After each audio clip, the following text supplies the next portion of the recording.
안녕하세요. 이번 강의를 맡게 된 세맥세무회계 대표 백은식 세무사입니다. 막상 사업을 하다 보면 신경 쓸 게 한두 가지가 아닌데요. 그중에서 사업하시는 분들과 밀접하게 관계가 있는 것이 세금입니다. 부가가치세, 종합소득세 등등 들어도 어려운 게 세금인 것 같습니다. 무엇이든지 기본적인 것을 알아야 물어볼 수 있고 또 아는 만큼 보이는 법입니다. 세금도 마찬가지로 아는 만큼 절세를 할 수 있습니다. 그래서 이번 시간에는 사업을 하면서 발생하는 세금, 기본적인 용어 등에 대해서 한번 알아보도록 하겠습니다. 세금 관련해서 물어보고 상담하려면 기본은 알고 있어야겠죠. 그리고 사업과 세금은 뗄 수 없는 관계이니 친해지셔야 됩니다. 또 세무세 속성은 반드시 아셔야겠죠. 기초적인 세금 용어에 대해서도 당연히 아시는 게 좋습니다. 자, 목차를 보시면 세금이란 무엇인가, 그리고 국세청, 세무서 조직에 대해서 한번 살펴보고요. 주요 세금 용어, 그 다음 사업자와 세금에 대해서 한번 알아보는 시간을 가지도록 하겠습니다. 우선 세금이란 사전적 의미를 한번 살펴보게 되면 국가나 지방자치단체가 그 경비를 충당할 재력을 얻기 위하여 반대 급부 없이 일반 국민으로부터 강제적으로 징수하는 금전 또는 재물을 조세라고 하죠. 즉 세금이라고 말하죠. 말 그대로 국가가 살림을 위해 징수한다고 보시면 됩니다. 그리고 조세의 종류에는 국세와 지방세가 있는데 이 두 가지는 구분하시는 게 좋습니다. 부가가치세, 종합소득세 등은 국세에 해당되고 취득세, 재산세, 주민세 등은 지방자치단체에서 납부하는 지방세에 해당됩니다. 각각 담당하는 곳이 다르다는 것을 아셔야겠죠. 제가 세무서에서 근무할 때 그 재산세를 묻는다고 전화하신 분이 계셨습니다. 담당하는 곳이 아니라고 하면 세금이면 다 똑같이 알려줘라고 하시는데 분명 똑같지 않고 담당하는 곳도 다릅니다. 꼭 구분하시기 바랍니다. 자, 국세청 조직에 대해서 한번 살펴보도록 하겠습니다. 국세청 본청은 세종시에 있고요. 하부 조직으로 지방국세청이 있는데 그 밑에 일선 세무서가 있습니다. 특히 중부지방국세청은 수도권과 강원도 지역을 관할하고 있습니다. 성실납세 지원국도 있고 징사나 체납 등을 담당하는 징세 송국, 그리고 무시무시한 조사국이 3개나 있습니다. 그리고 산하세무서로는 강릉세무서, 영월세무서 등이 있습니다. 참고로 영월세무서 조직을 한번 살펴보시겠습니다. 정성구는 영월세무서 관할인데요. 납세자 보호 담당관실, 체납, 징세과, 세금관리과 등 세부 조직은 이렇게 구분되어 있습니다. 다음은 주요 세금 용어인데요. 주요 세금 용어에 대해서는 확실히 아셔야 될 필요가 있습니다. 한번 살펴보면 과세 표준, 그 다음 세율, 부가제척, 체납, 소멸시효, 개인 사업자 및 법인 사업자의 구분, 과세 사업자 및 면세 사업자의 구분, 일반 과세자와 간이 과세자, 그리고 홈택스에 대해서 한번 알아보는 시간을 가지겠습니다. 자, 과세 표준이라고 하면 세법에 따라 직접적으로 세액 산출의 기초가 되는 과세 대상의 수량 또는 과액이라고 할 수 있는데요. 그 말 그대로 세액의 기초가 되는 거죠. 예를 들어서 1년 동안 제가 번 소득을 총 수익금액이라고 할 때 그 수익금액에 대응하는 경비가 있을 거고요. 그 경비를 뺀 금액을 소득금액이라고 합니다. 그 소득금액에서 소득공제를 뺀 금액을 과세 표준으로 하는 거죠. 2021년 과세 표준을 예로 설명드리면 1년에 1억 2천, 매월 1,000만 원씩 벌었다 가정했을 때 총 수익 금액은 1억 2천이고요. 여기에 필요경비 8천만 원 정도 가정을 하죠. 매출의 3분의 2 정도로 가정하고 매입비용, 인건비, 인차료 등이 이에 해당됩니다. 1억 2천에서 8천만 원을 뺀 금액, 이 금액이 소득금액이 되고요. 여기서 소득공제 1,000만 원이라고 가정할게요. 인적공제, 국민연금 납부한 금액이라든지 노란우산공제 등 납부한 금액을 소득공제로 차감할 수 있습니다. 아까 말한 4천만 원, 그 소득금액에서 소득공제 1,000만 원을 뺀 금액, 그 3천만 원, 그 3천만 원이 과세 표준이 됩니다. 여기서 질문을 많이 하시는 게 있는데 옆집 매출이 저와 비슷한데 저는 세금이 많이 나왔어요 라고 하시는 분이 계십니다. 매출이 동일하다 하더라도 필요경비를 어느 정도로 썼는지, 그리고 인적공제 등 소득공제가 어느 정도 되는지에 따라 세금이 틀려질 수 있으니 똑같은 세금이 나올 수는 없다는 것 꼭 유념해 두시기 바랍니다. 예, 두 번째 세금 용어는 세율 부분입니다. 과세 표준에 대한 세액의 비율을 말하는데요. 밑에 종합소득세 세율표를 보시면 1,200만 원 이하는 6%, 1,200만 원 초과해서 4,600만 원 이하는 15%, 4,600만 원에서 8,800만 원 이하는 24% 세율 구간을 적용됩니다. 다만 예를 들어서 1,200만 원 이하인 경우는 6%지만 1,201만 원을 과세 표준으로 한다 그러면 15% 세율 구간을 적용받지 않느냐라고 생각하시는 분이 계신데 그렇지는 않고요. 1,201만 원을 예를 들면 1,200만 원까지는 6%, 그리고 1,200만 원을 초과한 금액, 그러니까 1,201만 원에서 1,200만 원을 뺀 그 만 원 곱하기 세율 15%한 금액만 합산해서 세액이 부과되기 때문에 그런 걱정은 안 하셔도 됩니다.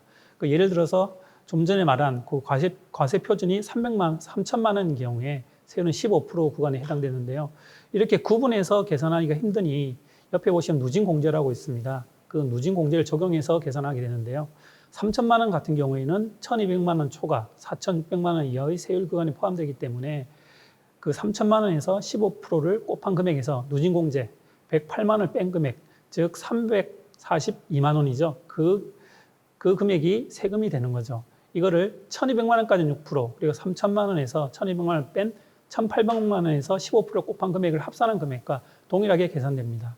그래서 이 밑에 세율표를 보시면 단순히 그 세율 구간에 있는 세율을 곱하신 다음에 누진공제를 빼주시면 세액 계산하기가 편하게 됩니다. 그렇게 생각하시면 될 것 같습니다. 부가제척기간입니다. 부가제척기간이란 국가가 국세를 부과할 수 있는 권리의 법정 존속기간을 말합니다. 일반 세무기인 같은 경우에는 5년, 그리고 신고하지 않은 경우에는 7년, 사기 기타 부정한 행위로 국세 포탈, 환급, 공제 받는 경우는 10년으로 되어 있는데요. 쉽게 설명드리면 신고를 하셨으면 5년이 지난 후는 과세를 할 수 없다. 그리고 환급도 받을 수 없다. 그리고 신고를 하지 않은 경우는 7년까지 과세를 할 수 있다. 그리고 사기 기타 부정한 행위로 국세 포탈, 환급 공제를 받는 경우는 10년 동안 과세를 할 수 있다라고 생각하시면 됩니다. 그럼 여기 사기 기타 부정한 행위가 어떤 것인지 궁금해 하실 텐데요. 일반적으로 세금 계산서를 가공거래로 허위로 작성해서 수수하시거나 차명 계좌를 이용해서 세금을 포탈하는 경우가 사기 기타 부정한 행위의 대표적인 예라고 생각하시면 되겠습니다. 자, 네 번째는 체납인데요. 체납은 납세자가 확정된 조세 채무를 그의 이행기간인 납부기한까지 완납하지 아니할 때 이를 조세 체납이라고 한다라고 되어 있는데요. 말 그대로 세금을 고지를 했는데 납부하지 않으면 체납이 되는 거죠. 이 체납을 하게 되면 많은 불이익이 있는데요. 신용정보기관에 통보를 하고 출국금지, 그 다음에 본인의 재산을 압류를 하고 그 재산을 공매를 할 수 있습니다. 구체적으로 예를 들어보면 500만 원 이상인 경우 체납이 신용정보기관에 통보를 하고 매 분기마다 확인을 해서 그 금융기관에 그 계좌가 남아있는지 확인을 하게 되겠죠. 그리고 출국금지 같은 경우에는 현재는 5천만 원 이상인 경우에 출국금지를 합니다. 제가 일선 세무서에 있을 때 한 번 찾아오셨는데요. 그 따님이 미국에서 결혼을 하는데 출국금지가 되어 있어서 내가 결혼식을 참석할 수 없고 출국금지를 풀어달라고 말씀하셨는데 그분이 대략 5천만 원 넘게 있으셨거든요. 그래서 그분께 5천만 원 이하로 체납을 낮추셔라. 그래서 일부 납부하시게 하고 출국금지를 풀어준 사례도 있습니다. 자, 다섯 번째는 소멸시효인데요. 국세의 목적으로 하는 국세징수권을 일정 기간 행사하지 않은 경우 그 기간 만료로 국세징수권은 소멸하는 바 이를 국세징수권의 소멸시효라고 한다. 쉽게 얘기하면 국가가 체납이 된 세금을 받는 것을 포기한다고 생각하시면 될 것 같습니다. 여기서 일반적인 기간은 5억 이상의 국세 같은 경우는 10년, 그 이하 5억 그 미만의 국세 같은 경우는 5년이라고 생각하시면 됩니다. 그런 말씀은 들어보셨을 거예요. 세금은 죽을 때까지 따라다닌다. 예, 그 이유가 뭐냐 하면 이렇게 소멸시효가 발생해서 없어질 수도 있긴 하지만 본인이 갖고 있는 재산을 압류를 하는 경우에는 그 소멸시효가 정지가 됩니다. 그 정지가 된 상태에서는 끝까지 진행되고 있는 거죠. 그래서 죽을 때까지 세금은 따라붙는다는 말이 생기기도 합니다. 그리고 개인 회상이라든지 파산 이런 경우에는 세금은 차감되지 않고 줄어들지 않는다는 점 꼭 기억해 두시기 바랍니다. 잠시 머리 식히시면서 영상 한 편 보시겠습니다.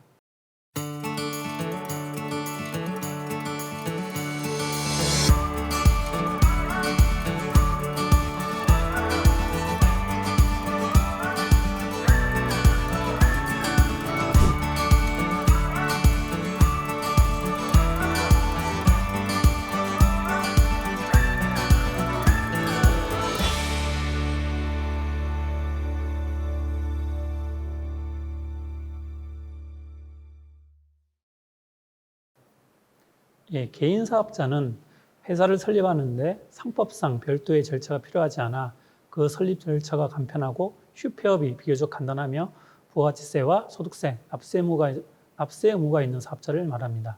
법인 사업자는 법인 설립 등기를 함으로써 법인격을 취득한 법인뿐만 아니라 국세기본법 규정에 따라 법인으로 보는 법인격 또는 단체 등도 포함되며 부가가치세와 법인세 등 납세 의무가 있는 사업자를 말합니다. 7번째는 과세 사업자 및 면세 사업자인데요. 개인 사업자는 부가가치세의 과세 여부에 따라 과세 사업자와 면세 사업자로 구분됩니다. 면세라고 하면 부가가치세가 면세되는 것이지 모든 세금이 면세되지는 않습니다. 가끔 상담을 하다 보면 나는 면세 사업자이니 세금을 내지 않는다고 생각하시는 분도 있습니다. 과세 사업자인지 면세 사업자인지 여부는 사업자 본인이 제공하는 재화나 용역이 부가가치세 과세 대상인지 아닌지 여부에 따라 결정됩니다. 일상생활에 기초적이고 필수적이거나 복지후생, 공익 등에 관련된 재화나 용역은 부가가치세가 과세되지 않습니다. 예를 들면 가공되지 않은 농축산물 등이 대표적인 면세에 해당됩니다. 본인이 과세 사업자인지 면세 사업자인지 알아보는 방법은 사업자 등록증 상단에 표기되어 있으니 확인하시기 바랍니다. 자, 8번째는 일반 과세자 및 간이 과세자입니다. 연간 매출이 그 둘 이상의 사업장의 매출 합계가 부가가치세를 포함해서 8천만 원 이상인 경우, 그 다음 간이 과세자가 배제되는 업종 또는 지역에서 사업을 하시는 분들은 일반 과세자로 사업자 등록을 하고 진행하셔야 됩니다. 물론 부가가치세는 10%의 세율이 적용되겠죠. 그리고 간이 과세자는 주로 소비자를 상대하는 업종으로 연간 매출액이 8천만 원 미만인 경우에 해당되며 2021년 7월 1일부터는 이제 4,800만 원에서 8천만 원으로 간이 과세자 기준이 올라가긴 했는데 그 둘이 구분은 그 4,800만 원 미만인 간이 과세자는 세금 계산서를 발급할 수 없으나 직전 연도 공급 대가가 4,800만 원 이상인 간이 과세자는 세금 계산서를 발급할 수 있다는 점이 큰 차이점입니다. 그리고 9번째, 홈택스를 알아보면 홈택스는 세무서 방문 없이 언제 어디서나 인터넷을 통해 편리하게 이용할 수 있는 종합 국세 서비스를 말합니다. 앞서 말씀드렸듯이 일반 과세자 그리고 4,800만 원 이상인 간이 과세자 같은 경우에는 세금 계산서를 발행할 수 있는데 그 세금 계산서를 발급하기 위해서 홈택스를 통해 전자세금 계산서를 발행할 수 있습니다. 3년 신용카드 등록이 있는데요. 세법에서는 사업과 관련해서 비용을 쓴 경우 인정하는 증빙 자료를 규정하고 있습니다. 이 증빙 서류를 적격 증빙이라고 부르고 이를 수취하도록 하고 있는데요. 3가지가 있습니다. 세금 계산서, 계산서를 포함하고요. 신용카드, 현금 영수증입니다.